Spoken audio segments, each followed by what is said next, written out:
Hello বন্ধুরা, এসা kitchen লাইফস্টাইলে সবাইকে স্বাগত। দেখো আজকে আমি রুই মাছ নিয়ে চলে এসেছি। এটা জ্যান্ত রুই মাছ, ভেরি রুই মাছ না। এবার মাছটা কেটে ভালো করে ধুয়ে নিয়েছি। এবার একটু লবণ আর একটু হলুদ মাখিয়ে দেবো মাছটায়। এই রুই মাছটাতে আজকে বানাবো তিল রুইয়ের তেল ঝাল। তিল রুইয়ের তেল ঝালটা বানানোর জন্য দেখো আমি এখানে বান্না এবার বেটে নেব।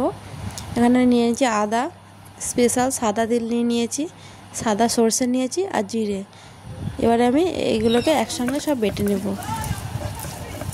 একটু অন্যভাবেই মাছের ঝালটা বানাচ্ছি।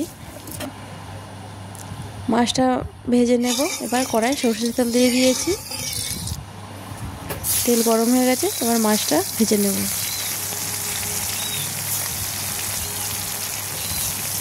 মাছগুলো একটু লাল লাল করে ভেজে নেব।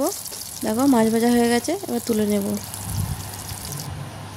ওই তেলেই দেখো গোটা শুকনো লঙ্কা আর গোটা গরম মশলা ফোড়নে দিয়ে দিয়েছিলাম। দিয়ে টমেটো কুচি দিয়ে দিয়েছিলাম। টমেটোটা একটু ভাজা হয়ে যেতে দিয়েছি লবণ আর সেই বেটে রাখা বান্নাটা দিয়ে দিয়েছি। একটু ভালো করে কষিয়ে নিচ্ছি। একটু তেল ছেড়ে গেছে। এবার এর মধ্যে হলুদ গুঁড়ো দিয়ে দেবো, লঙ্কা গুঁড়ো দিয়ে দেবো, দিয়ে একটু ভালো করে কষিয়ে নেব। ভালো করে কষানো হয়ে গেছে। এবার পরিমাণ মতো জল দিয়ে দেবো। দেখো গ্রেভিটা ফুটে গেছে। এবার ভেজে রাখা মাছটা দিয়ে দেব।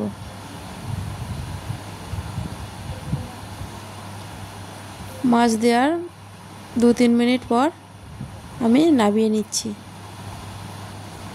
দেখো বন্ধুরা, আমার তিল রুইয়ের তেল ঝাল রেডি হয়ে গেছে। দেখো এখানে ভাত বেড়ে নিয়ে চলে এসেছি। এখানে তিল রুইয়ের তেল ঝাল নিয়ে নিয়েছি।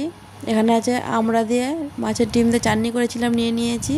আর এখানে কলা তরকারি করেছিলাম চিংড়ি মাছ দিয়ে, নিয়ে নিয়েছি। একটু খেয়ে দেখবো, খুব সুন্দর হয়েছে। কলার তরকারিটা চিংড়ি মাছ দিয়ে ছিল বলে আরও বেশি ভালো লেগেছে। এবারে মাছের ঝালটা দিয়ে একটু ভাত খেয়ে দেখলাম।